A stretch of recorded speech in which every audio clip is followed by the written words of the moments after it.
Bem-vindos ao Legal Growth, seu canal de conteúdo, conhecimentos e estratégias essenciais para impulsionar o crescimento e o sucesso dos escritórios de advocacia. O Legal Growth é o podcast da Preâmbulo Tech, onde cada episódio tem um propósito claro: inspirar inovações e orientar você, profissional da área jurídica, em sua jornada rumo a novos níveis de excelência. Nosso compromisso é transformar desafios em oportunidades.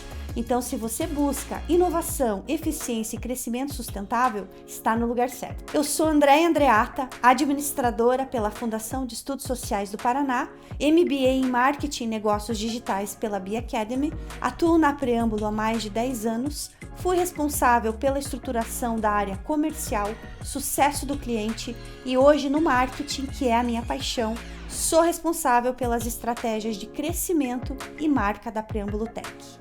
E estou pronta para mergulhar em discussões que moldam o futuro da advocacia junto com você. Comigo, Rafael Dias, CEO do Acordo Fechado, atuação na área jurídica empresarial com ênfase em inovação, tecnologia, prevenção e solução de disputas, experiência em grandes carteiras de processos judiciais cíveis, consumeristas e regulatórios, projetos de desjudicialização em demandas pré-processuais e processuais, primeira e segunda instância, e o Vitor Meirelles, bacharel em Direito e apaixonado por tecnologia. Está cursando MBA com ênfase em Gestão e Business Law pela FGV, MBA Customer Experience e Employee Experience pela Conquist, possui grande tempo de atuação em controladoria jurídica, atualmente é executivo de vendas na Preâmbulo Tech, atuando de maneira próxima com os clientes de sua carteira. E o tema de hoje é a cultura de acordos no contencioso. Começando pelo nosso tema, então, falando sobre a cultura, então, de acordos no contencioso, desde já agradeço a participação de vocês aqui com a gente. Rafael, eu gostaria de te perguntar o seguinte: a cultura da advocacia mudou nos últimos anos, né, no aspecto excessivo da litigiosidade.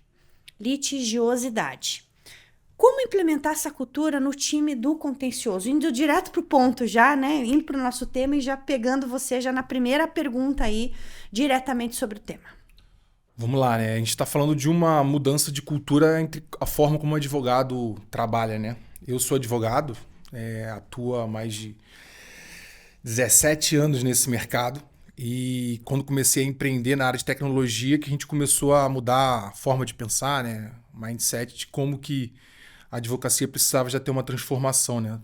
Entrei no mercado de tecnologia há 10 anos, mas desde então a gente já viu esse movimento até de mudança cultural, né?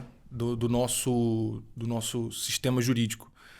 E isso ele é imputado, ele é fomentado até pelas mudanças legislativas, né? Então a gente vê recentemente o novo Código de Processo Civil, que não é mais tão novo. A gente vê, por exemplo, lei de mediação, a gente vê diversas outras leis pautadas em princípios de direito constitucional que fomenta você prestar uma tutela jurisdicional mais eficiente, mais rápida.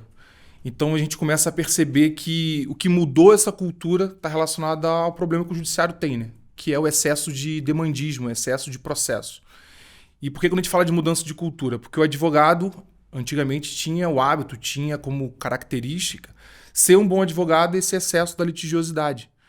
O bom advogado é aquele que brigava bem, era aquele que de alguma maneira defendia o seu cliente com unhas e dentes. Então havia uma cultura, digamos, do litígio, havia uma cultura de que o advogado precisa brigar, precisa litigar, né? Principalmente na área do direito contencioso, que pressupõe uma lide, pressupõe um litígio. Então, a gente está vendo essa mudança, a gente vê essa mudança porque é necessário que a própria sociedade ela consiga criar mecanismos de resolução de conflito, precisa de alguma maneira mudar essa forma de encarar a forma como se encara todo e qualquer problema. E aí, nessa linha de mudança, a gente vê um movimento tecnológico embarcando essa mesma mudança, a mesma transformação. E eu cito o exemplo de a criação, por exemplo, do jurídico de sem gravata, que é um movimento bem antigo, que existe há muitos anos, que de alguma maneira mudou a forma, em um primeiro momento preocupado mais com a vestimenta do advogado, né? mas aos poucos foi implementando uma cultura de mudar a forma como o advogado se posiciona. A gente vê também a B2L, que a gente teve o privilégio de participar na cocriação da B2L. Eu participei da primeira reunião que criou a B2L, junto com outros sócios fundadores ali da B2L. E toda essa comunidade fortalece e proporciona essa mudança da cultura do excesso de litigiosidade dentro do contencioso, né? Então eu vejo que acaba que é uma mudança social, uma mudança que os advogados precisam entrar e que eu vejo que tende a melhorar a própria sociedade. Então é um pouco sobre, digamos, uma introdução sobre essa cultura que a gente veio mudando nos últimos anos. Que bom que vem mudando, né? Que bom. Que bom Acho que que vem isso. mudando, né? E a gente participando disso, né? Como Legaltech, como advogado, participando e contribuindo para que tenha menos processos nesse país, né? Inclusive, como o Rafael falou, esse excesso de litigiosidade começou, acho que, dentro das faculdades de Direito e se enraizou na sociedade, né? E nesse caminho, acho que está seguindo o caminho oposto, começando nas faculdades de Direito, até você vai entender, os doutores vão entender o que eu estou falando, que o advogado não é ensinado a fazer acordo na faculdade. Hoje em dia, a gente está começando a ter acesso a isso dentro das universidades, Brasil afora, e quem sabe assim a gente consegue mudar até esse paradigma dentro da sociedade. Duvido que alguém aqui não estava no mercado um dia, não estava na rua um dia e não escutou aquele termo, eu vou te processar. É inevitável, a gente já escutou. Então a gente é responsável também, como Legaltechs, como operadores do direito, em mudar essa mentalidade dentro da sociedade, né? Mas foi exatamente isso que você falou, assim embaixo. Inclusive, esses movimentos pioneiros, Jurídico Sem Gravata, B2L, a gente tem toda essa... foram essenciais para essa mudança, né? E também faz parte do papel das Legaltechs no dia a dia, fazer essa mudança acontecer. Vocês acham que o papel, será que o que move tanto essa mudança de cultura, né? São os próprios cidadãos brigando por isso, por uma, né, celeridade, diminuição? São as próprias empresas em criar situações que evitem o processo, trabalhando cada vez mais estrategicamente com um time de advogados que ajudem em estratégias em evitar, de modo que evite aquele processo, e também das Legaltechs na criação de empresas que realmente têm, de fato, o objetivo de proporcionar mais celeridade nisso. Exatamente. Como é o caso do Acordo Fechado, que é Preâmbulo Tech, como uma Legaltech, né, com software e tudo mais, mas o Acordo Fechado que nasceu exatamente com este objetivo.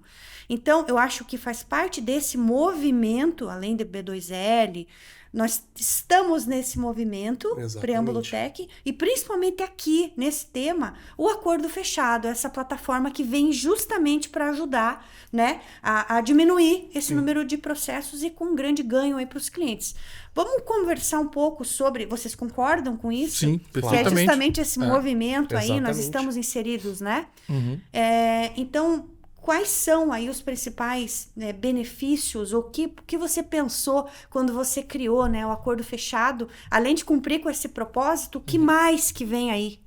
Não, perfeito, André. E assim, vou até falar um pouco sobre quando a gente criou o Acordo Fechado, né? Eu sou advogado, trabalhava em um grande escritório de advocacia. Então, na época, era um dos principais escritórios em termos de volumetria de processos. Então, havia grandes empresas, grandes departamentos jurídicos ali, clientes, né, dessas empresas. E, inclusive, na época, a forma como que era construído a lógica de honorários advocatícios fomentava que os escritórios talvez não incentivassem tanto a parte de resolução desses processos através de acordo. Uhum. Porque eu lembro que tinha alguns contratos de honorários, por exemplo, que os escritórios ganhavam por mês que o processo tramitava. Então, por que eu vou encerrar um processo por acordo se eu ganho por o processo tramitando? Então, eu vou deixar o processo ativo e deixar o processo e aumentar cada vez meu faturamento, né? Então, uma visão, digamos, de um escritório corporativo. Em contrapartida, quando começou o jurídico a observar cada vez mais o impacto que o excesso de processos traz pro financeiro, isso acabou cada vez mais o jurídico a olhar um aspecto mais financeiro. Né? Até se brinca que os advogados, às vezes corporativos, eles trabalham muito com números, exatamente por isso. Porque o advogado precisa entender que todo processo tem uma questão de contingência, tem uma questão de fator de provisionamento de processo e tal. Então isso ele gera um impacto para as grandes companhias, porque todas as empresas, por exemplo, que vendem ações na Bolsa de Valores, elas precisam separar na sua contingência um X valor, X reais, por exemplo, de possível, remoto ou provável que ela vai perder. Então todo processo que entra, o jurídico precisa dizer qual é o valor que você pode perder aqui e qual é a chance de perda. Se ela é remota, se ela é possível, se ela é provável. E isso, mensalmente, as empresas divulgam seus balanços. E consta no balanço que a empresa, por exemplo, separa ali 10 milhões, 15 milhões, 30, 40, 50 milhões. Então, quer dizer que as empresas deixam de movimentar investimento em várias áreas para que a empresa possa crescer, melhorar seu desempenho comercial, às vezes milhões e milhões de reais que fica parado.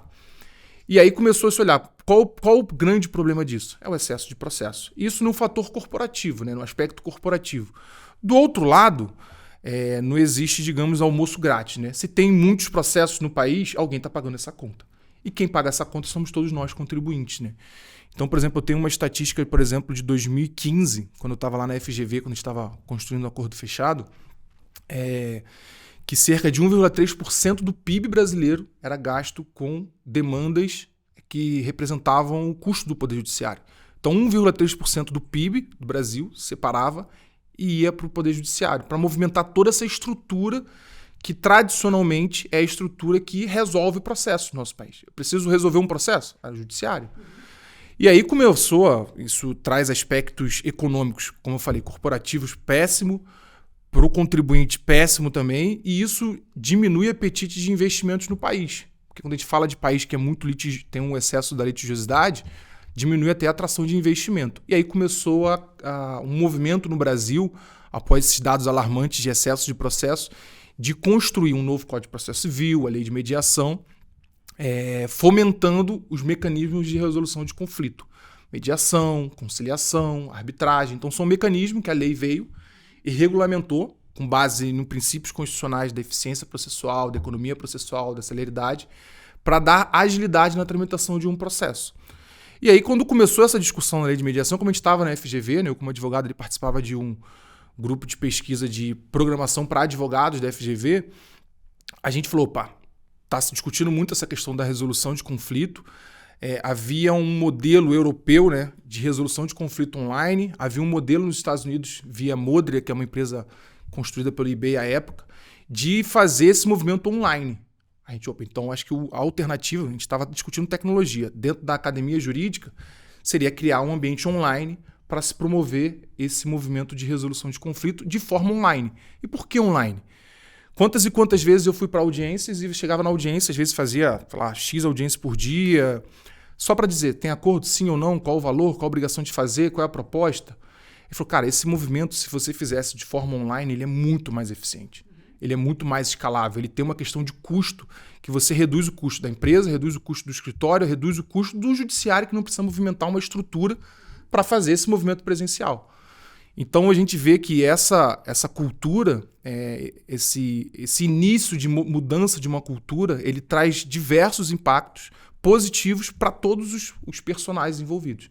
E aí eu trago sempre corporativo, os departamentos jurídicos e os escritórios que representam essas grandes empresas. Ele traz o benefício social para a sociedade como um todo, por questões de reduzir o custo do Brasil, reduzir quanto que se paga pelo movimento da máquina pública, e para o próprio advogado. Porque o advogado, quando, por exemplo, encerra um processo, quando ele fecha um acordo, a tramitação é muito mais rápida do que se ele esperasse alguns anos para receber aquele processo. Mas podemos discutir, mas às vezes o valor do acordo é menor do que o valor de uma condenação. Porém, ele aumenta a capacidade de tratamento de processos no seu escritório. Então, um escritório que tem um advogado que trabalha no seu dia a dia, que consegue controlar, digamos, conduzir 300, 400 processos, se ele cria uma cultura de resolução de conflito dentro da carteira dele, ele vai encerrar os processos mais rápidos, antecipa o recebimento dos seus honorários e ele aumenta a capacidade de tratar mais processos no seu escritório e, consequentemente, atender mais clientes. Então, no primeiro momento, pode parecer que ele pode receber menos honorários, porque às vezes o acordo pode ser menor. Porém, por ele aumentar a capacidade do escritório de atendimento a novos clientes, ele consegue aumentar mais faturamento, entende? E os escritórios corporativos, que atendem as grandes empresas, então um exemplo apenas hipotético, se para conduzir 10 mil processos, eu precisaria de 20 advogados antigamente, porque o processo iniciava e terminava com um trânsito julgado após uma condenação, ele agora talvez precise da metade de um terço desses advogados. E isso quer dizer menos estrutura física, isso quer dizer menos pessoas, isso quer dizer mais eficiência e com a eficiência de trazer novos clientes. Entende? Então a gente está falando de um benefício que atinge a todos e que a gente, como eu sempre digo, né, ela está apenas começando. Né? A gente está começando a subir essa mudança cultural. Inclusive, nesse sentido, a gente pode falar também um pouco sobre a desjudicialização, né?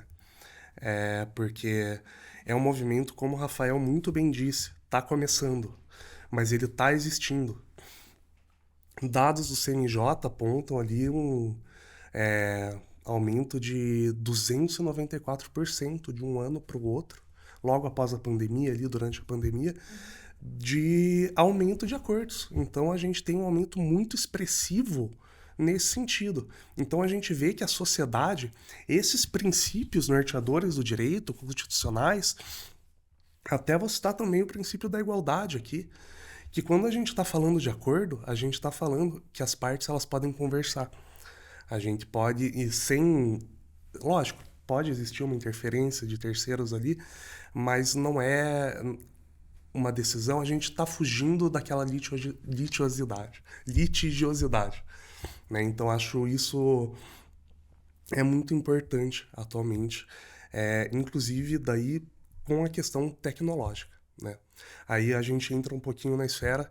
Até pouco tempo atrás a gente estava falando de direito 4.0, agora já é direito 5.0. E isso está totalmente atrelado à tecnologia. Acho que a integração acordo fechado, CPJ, faz muito sentido nesse movimento, de fato, de desjudicialização, né?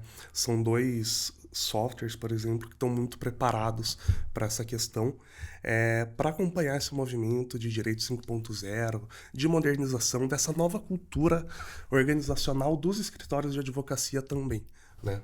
Uhum. E como implementar, né, uma cultura dessa de acordo nas empresas, nos escritórios, mas com equilíbrio, né, Rafael? Sim, tem que ter equilíbrio, né? Via de regra, quando a gente fala de escritório de advocacia que atua no corporativo, ela defende o interesse do seu cliente, que é o corporativo, que são as grandes empresas.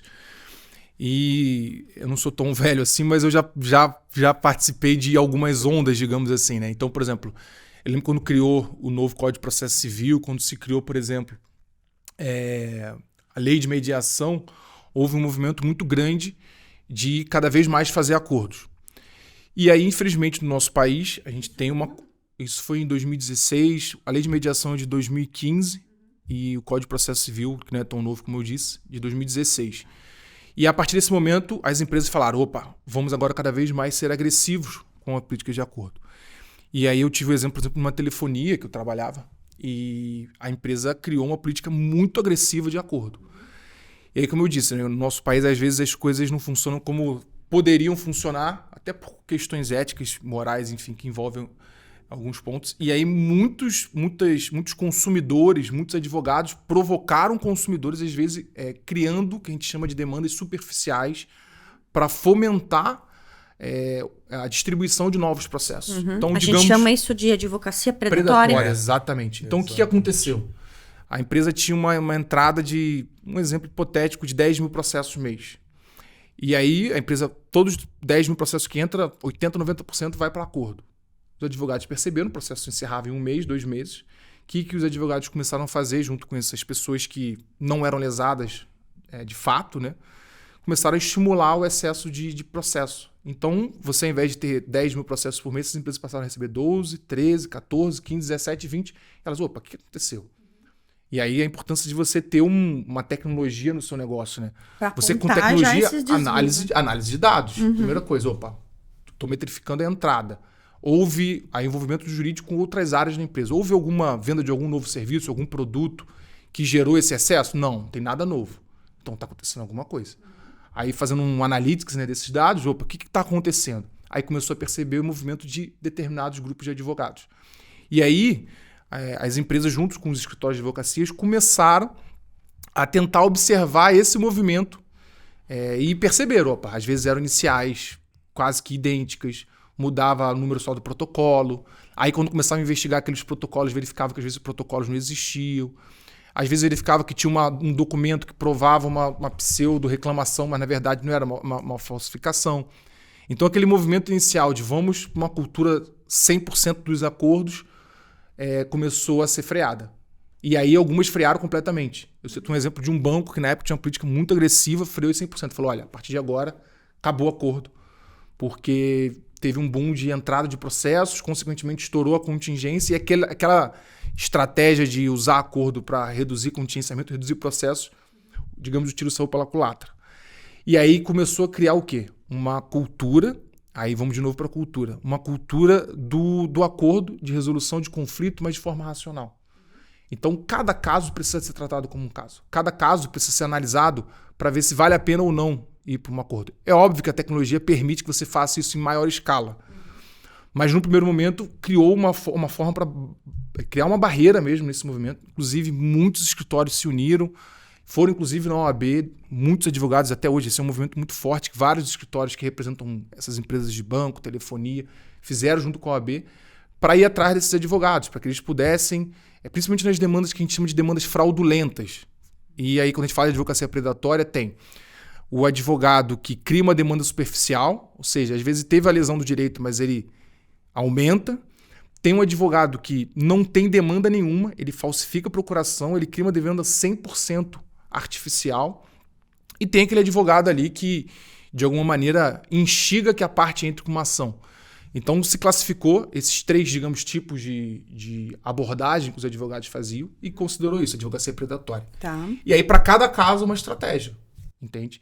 E aí, com o passar do tempo, o que a gente percebeu? Os advogados, muitos advogados foram presos, muitos advogados tiveram sua AB cancelada, muitos advogados passaram a ser mal vistos por conta de todo esse movimento indevido. Isso, de uma certa forma, se espalhou pelo Brasil inteiro. Os tribunais de justiça fizeram uma força-tarefa para combater isso, porque prejudica os seus resultados do próprio Poder Judiciário, que tem metas do CNJ. A OAB foi em cima. E aí, a partir de hoje, a gente vê uma onda, digamos assim, que é uma onda mais responsável.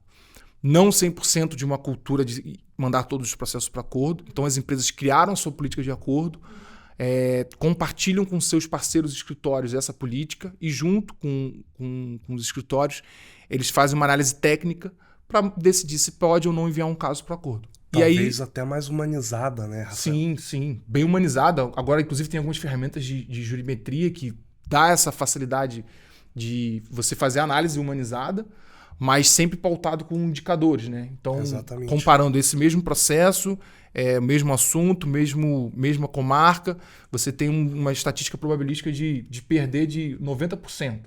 Você vai isso apostar? É muito bom, né? Isso a gente vê com muito bons olhos, né? Porque isso combate também diretamente isso que você está falando até agora, a questão da advocacia predatória, né? Isso, lógico, é um combate árduo e difícil, mas a gente vê nesse sentido com bons olhos. Até queria perguntar para você a tua percepção dos escritórios de hoje, como que está o modus operandi desses escritórios, até no que diz respeito a essas questões, como que eles estão combatendo isso, o que você tem visto aí no dia a dia? Tem os escritórios que fazem um trabalho muito manual, tem vários cases, inclusive nos eventos que a gente participa, tem a oportunidade de participar, levando cases de sucesso usando tecnologia, principalmente usando tecnologia que a gente chama usando inclusive inteligência artificial para fazer, a gente chama análise preditiva, né? Uhum. Então é comparar, esse processo entrou, eu faço a leitura desse processo, eu comparo esse mesmo processo com outros 5 mil que eu tenho na minha base e eu consigo ajudar a dar um indicativo de qual é a chance de perda ou ganho desses processos. Então tem muitos que fazem isso manual, tem muitos que fazem usando tecnologia. Porém, tem empresas que exigem que não seja feita uma análise apenas, digamos, de probabilidade. Tem empresas que falam, não, preciso que você olhe as provas, quais documentos foram juntados no processo, verificar se ele falou desse protocolo, verificar no nosso sistema se esse protocolo existiu, se foi dado devido atendimento. Então depende muito da política da empresa. Tem empresa que tem uma política um pouco mais flexível. Estão usando a tecnologia, por exemplo, tem empresas de telefonia, as maiorias de telefonias hoje fazem assim, o processo entra, eles usando esse tipo de tecnologia, já separam o que vai para acordo e o que não vai. Os escritórios apenas participam disso e, por exemplo, cadastram os casos no acordo fechado e começa toda a negociação. Tem empresas que a política, o escritório, ela indica, dá uma sugestão, o escritório revisa e, com base na revisão, por exemplo, ele manda para o acordo fechado para iniciar uma negociação. E tem empresas que não. É responsabilidade total do escritório. Ele tem a política, ele analisar o que pode e o que não pode ir. E aí, eventualmente, por exemplo, sendo parceiro do acordo fechado, ele manda os casos para a plataforma para iniciar uma composição.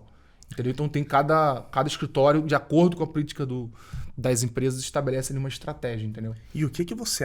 vamos falar um pouco também, o que você acho importante abordar essa questão de metas de acordo, né? Que a gente tem hoje, algumas empresas trabalham com metas de acordo, o próprio CNJ, inclusive, faz alguns eventos ali. Nós temos 4 eventos ali, como Semana de Conciliação, etc., que é totalmente focado em acordo. O que você acha desse movimento? Desse movimento, de exatamente. Ter meta para isso, inclusive. Você acha isso vantajoso, sim, não vantajoso? Sim. Qual que é a tua visão? O judiciário hoje ele trabalha com metas do CNJ, né? Então o CNJ impõe para todos os tribunais de justiça do país metas de encerramento, por exemplo. E aí os advogados que estiverem assistindo sabem que a melhor forma de encerrar um processo de forma mais rápida é através do acordo. Uhum. Então Sim. acaba que é uma cobrança em cascata, né? O CNJ cobra dos tribunais, os tribunais chamam as empresas mais demandadas do país lá na sua salinha, chamam mesmo, se reúnem, os desembargadores chamam, as empresas se reúnem e falam, olha, está tendo um boom de processo aqui seu, então preciso que você encerre esses processos. E estabelece para as empresas metas de encerramento. E dentro da empresa tem uma cobrança, como eu falei, né? O próprio financeiro cobra do jurídico que esses processos não impactem o seu balanço contábil e tudo mais. E aí as empresas repassam essa cobrança para os seus parceiros, para os seus escritórios. E aí como que funciona, né? Várias empresas estabelecem, inclusive, rankings de acordo. Sim. Então, assim, existem o que a gente chama de KPIs, né? As empresas que têm um jurídico bem organizado, eles estabelecem, digamos ali, vários KPIs, indicadores, para acompanhar se aquele parceiro meu, se aquele escritório, ele consegue entregar um bom resultado. Como que eu mensuro isso? Através de KPIs. E hoje, um dos principais KPIs que as empresas medem nos escritórios são KPIs de acordo. Por exemplo, quantos acordos foram celebrados, qual o ticket médio desses acordos.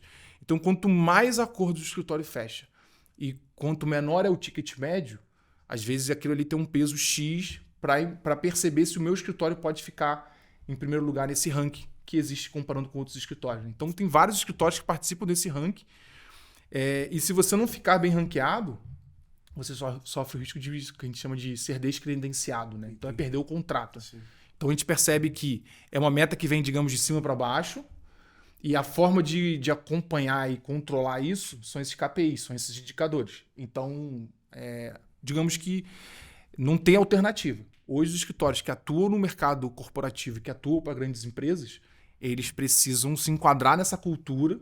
Aqueles que não se enquadram, mas tem minha empresa cliente aqui que não tem ainda não tem essa cultura de acordo. Essa política. Essa política de acordo. Mas com o tempo, pode ter certeza que em pouco tempo isso vai mudar, entendeu? Até os escritórios mais tradicionais, né, que usam a gravata, estão tendo que se adaptar a isso. Não tem saída. Sim, né? sim. E agora uma pergunta que não quer calar, que eu vou ter que te fazer, não vai ter como fugir. E como que o acordo fechado está ajudando esses escritórios hoje? Não, claro. Antes até de falar do acordo fechado em si, eu queria que você falasse um pouco, Rafa, da importância. Você já falou, olhando para o lado da empresa, olhando para o lado do escritório, das pessoas, mas a importância do uso da tecnologia agora em plataformas, olhando agora para o lado das legal techs, como acordo fechado, antes de você entrar na plataforma em si, que é até um propósito, né?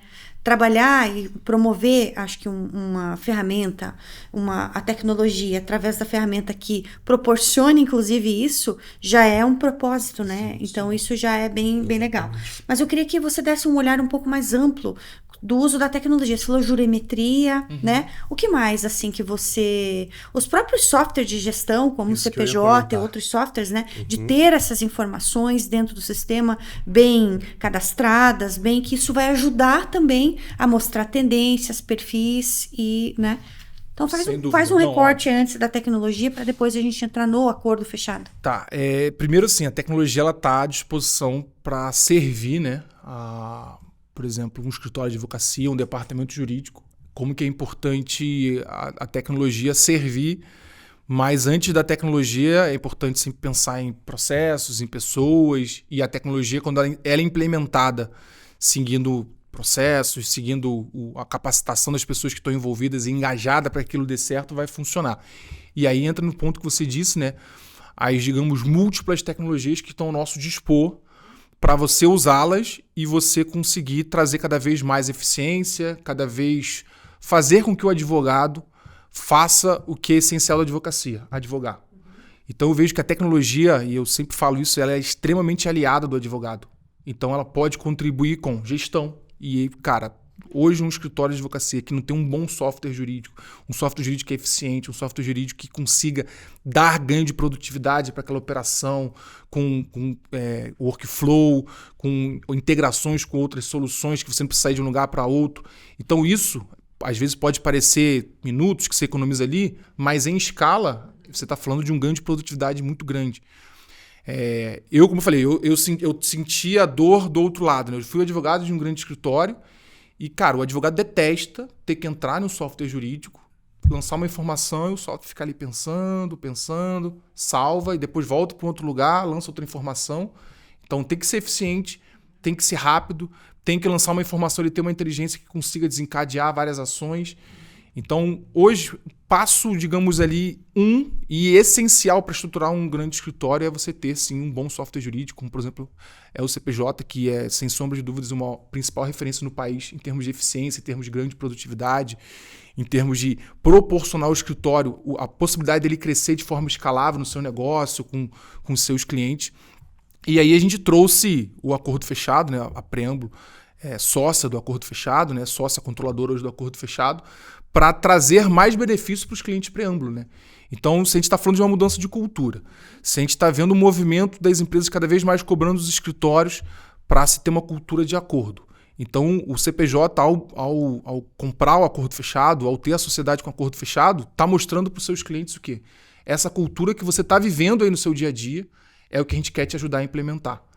Então, quando a gente fala de integração de CPJ e acordo fechado, quando a gente fala de outras tecnologias que existem que orbitam essas soluções, como jurimetria, como automação de documentos, a gente está por trás pensando em trazer mais eficiência.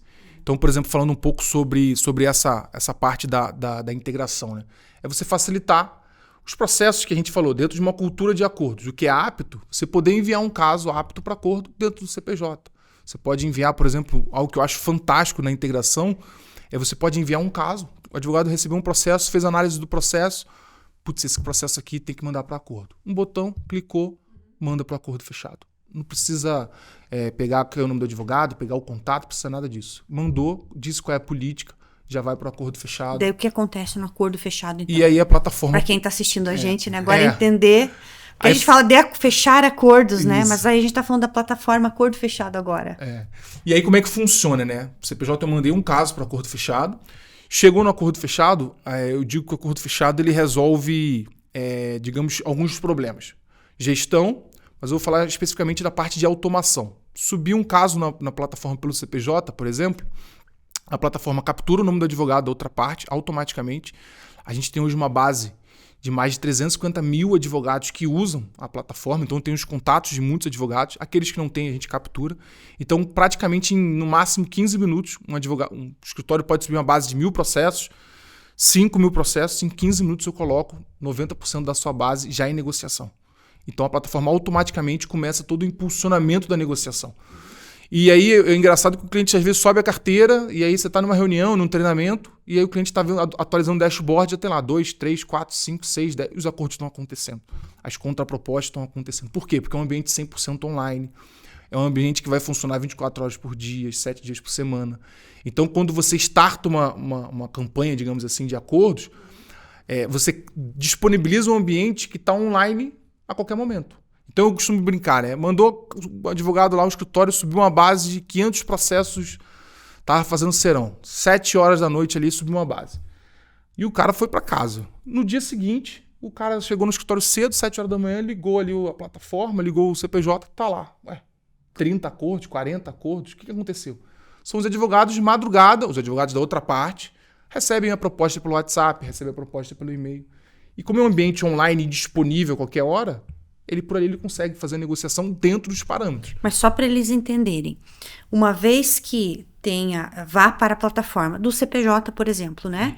Para o acordo fechado. Para acontecer isso, existe essa automação já dentro da plataforma que dispara mensagens, tal, propondo, faz o contato com o advogado e tal.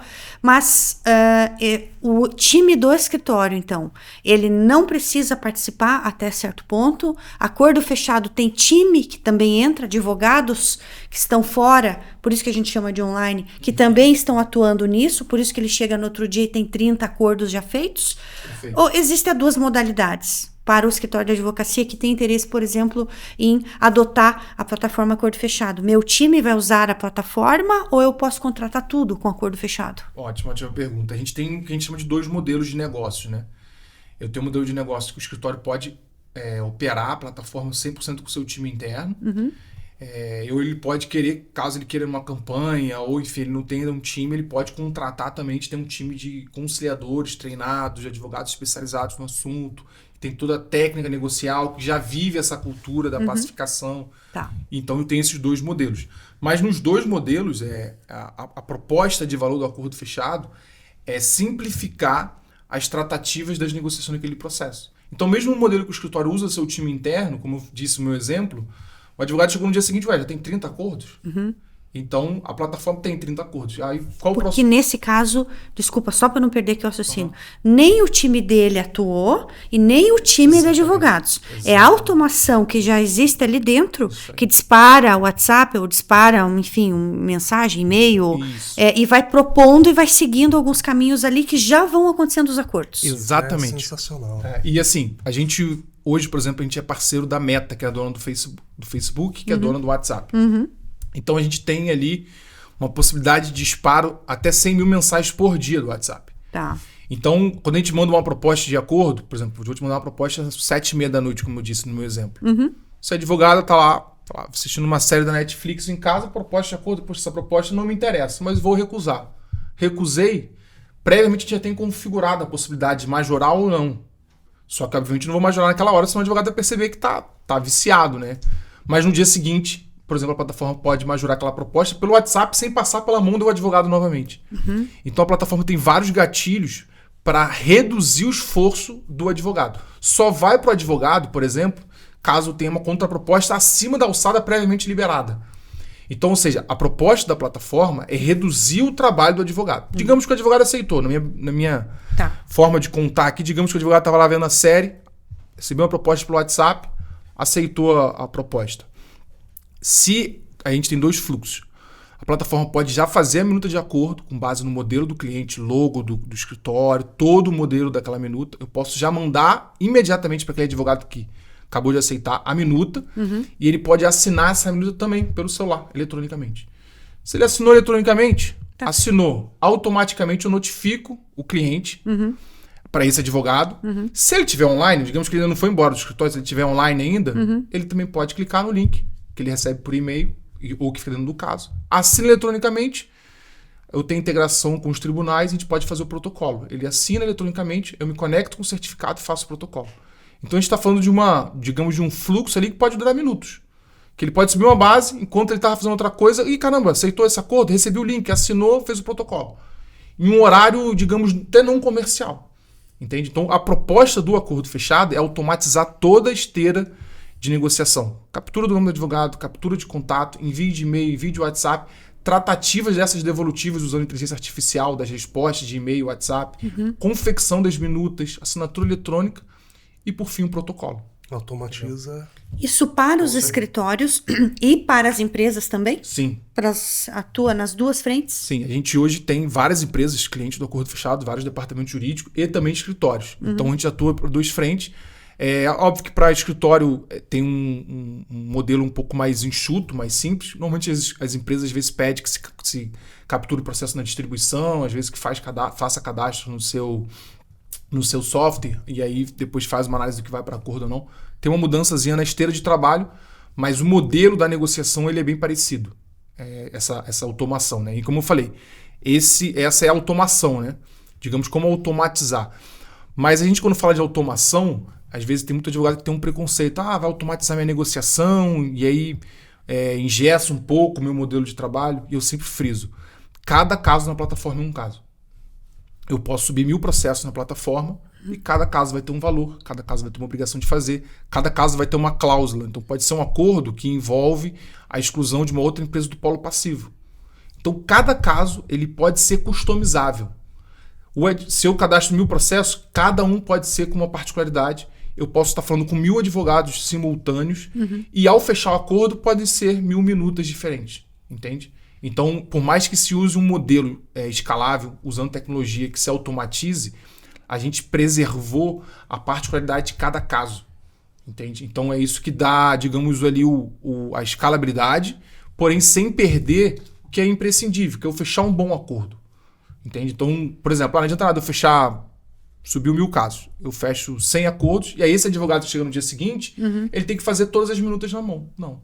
A tecnologia que a gente tem permite que cada um daqueles acordos vai ser elaborado uma minuta para cada um deles. Só que quando o advogado entra na minuta, a gente tem uma tecnologia que a gente chama de Document Assemble. Ele pega os modelos da minuta, entende qual é aquele caso, faz a minuta e o advogado vai apenas o quê? Corrigir, tá ok? Clicou no botão, pronto, tá ok, a gente manda pelo WhatsApp para o advogado assinar, o outro advogado. Se ele quiser editar, ele clica no lápisinho, edita alguma coisa, salvou, pronto, já foi enviado. E é isso que eu queria, falando também de acordo, logicamente, é isso que eu queria bater um papo contigo. Existe algum tipo uma espécie de acordo específica que a Acordo Fechado trabalha? Enfim, de fato, qual que é o foco? Se tem um foco, se é amplo? Bom, isso que eu queria bater um papo contigo. Boa pergunta. Quando a gente criou o Acordo Fechado, o nosso principal foco era a área de direito do consumidor, natureza civil, nos processos de natureza civil, porque é onde tem um volume maior, né? Então a gente atua hoje há muitos anos, né? Há 9 anos, a nossa solução vai fazer agora em julho 9 anos, a gente atua muito, muito forte na parte de consumidor.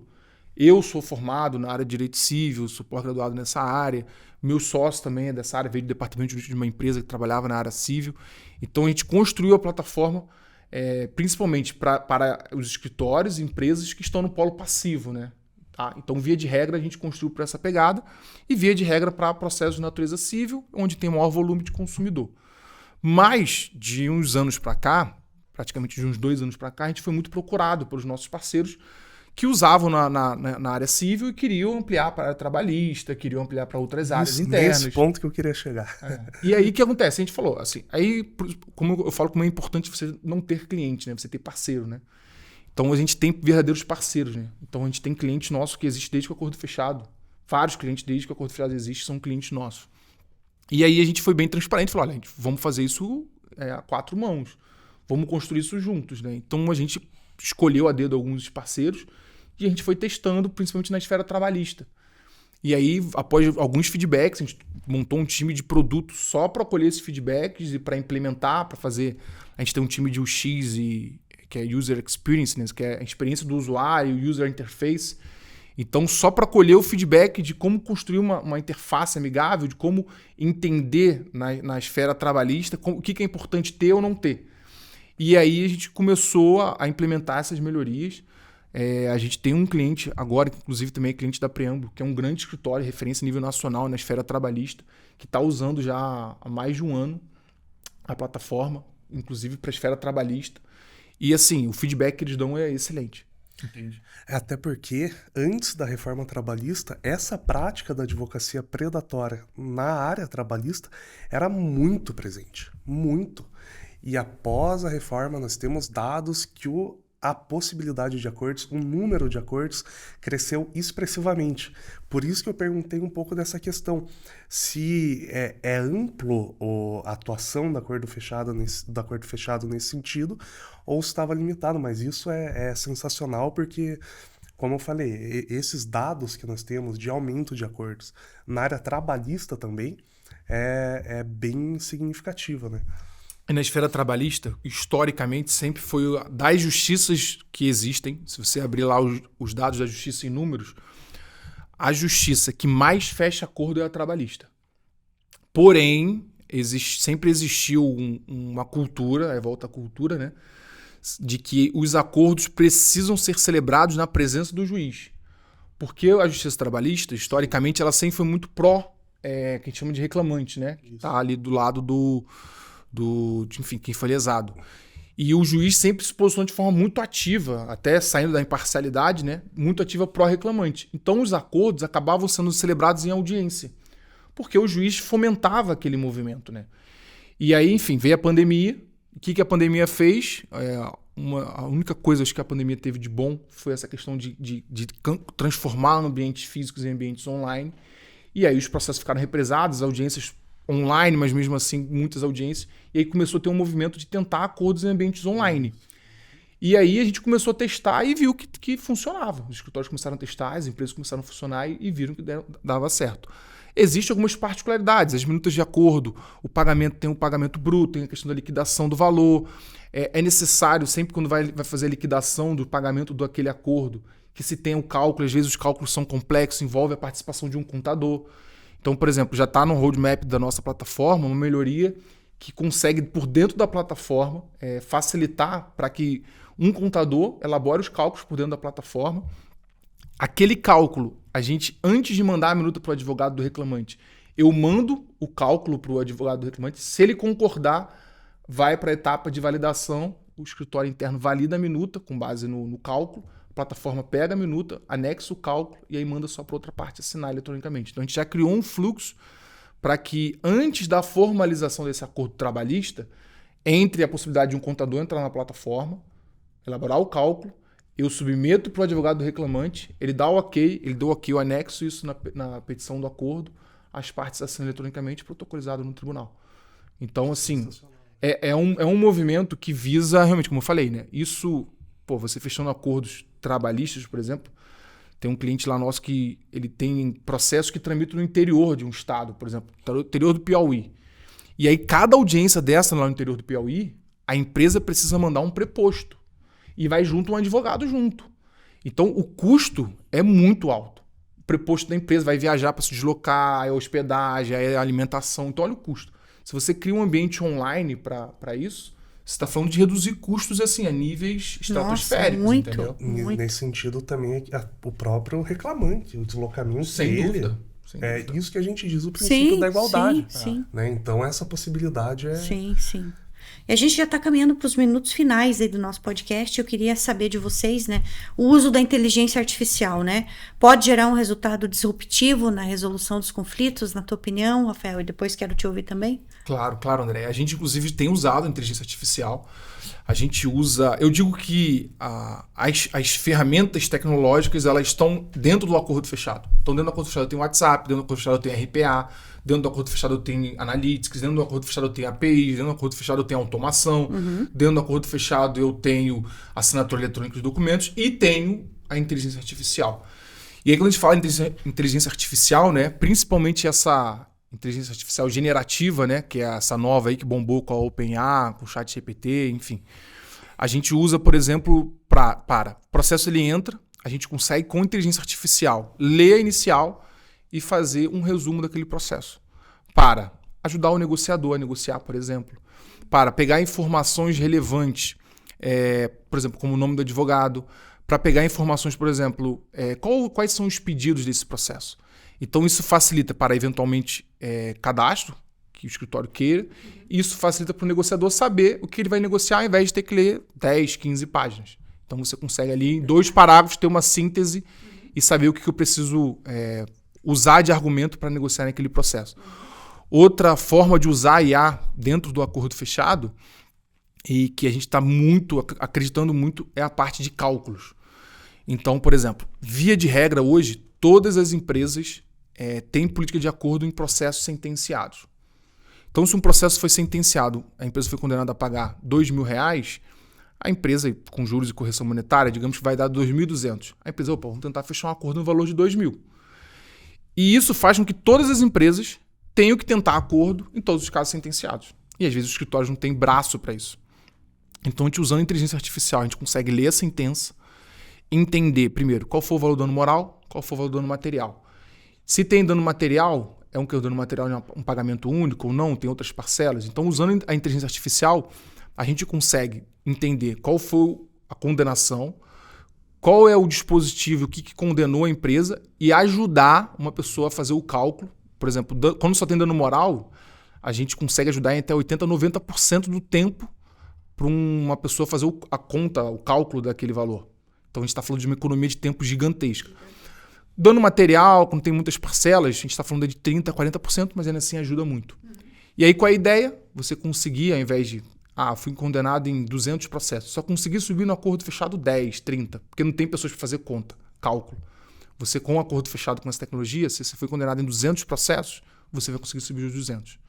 E aí você vai fechar mais acordos, vai gerar mais economia para o seu cliente, né? Então é usar a inteligência artificial como ferramenta para trazer mais eficiência, mais agilidade nesse trâmite. Então eu cito esses 2 exemplos, que é de, digamos, de leitura da inicial, resumo da inicial, captura de informações específicas da inicial e de leitura de sentença. E a gente está com um projeto mais para frente de até mesmo desenvolver um negociador pelo WhatsApp, né? Que o WhatsApp ainda não liberou, mas já ouvi falar que vão liberar. Pelo WhatsApp eu consegui simular uma negociação pelo WhatsApp como se fosse uma pessoa.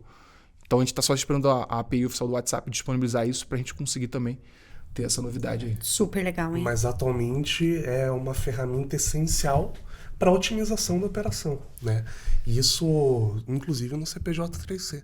A gente tem inteligência artificial nesse sentido, embarcada nele, para melhorar a operação do escritório, né? Então, eu acho que hoje a IA é algo que a gente não tem como fugir, a gente não tem como escapar, mas não é no sentido de substituição, e sim de otimização, né? Não na substituição do negociador, na substituição do advogado. Acredito que isso não vai acontecer, não tão logo, mas essa questão de otimização ela é essencial. O Rafael até apontou ali casos que a gente tem pelo menos 30% a 40% de otimização de tempo, otimização na operação. Então, assim, é considerável essa melhora. O resultado, né? Já é. Exatamente. Não é nem futuro, já é. Já é presente, já está no dia a dia. Então a gente não tem como escapar disso e a gente tem que saber tirar o melhor dela. Não é simplesmente utilizar a IA e achar que ela vai resolver o seu problema, mas saber tirar o melhor dela. Saber o que ela vai melhorar a operação, saber o que ela vai melhorar certa, a né? negociação. Exatamente. É um alinhamento de expectativas com a inteligência artificial. É isso mesmo. Né? Então bem bem esse ponto que você falou. Legal, gente. Agradeço demais aí a presença de vocês. Estamos chegando ao fim do nosso podcast de hoje. Muito obrigada a todos que nos acompanham. Obrigada, né? Um agradecimento especial aqui aos nossos convidados pelas suas valiosas contribuições. Não esqueçam de seguir a Preâmbulo Acordo Fechado nas redes sociais para ficar por dentro das novidades. E até o próximo podcast. Nos vemos em breve.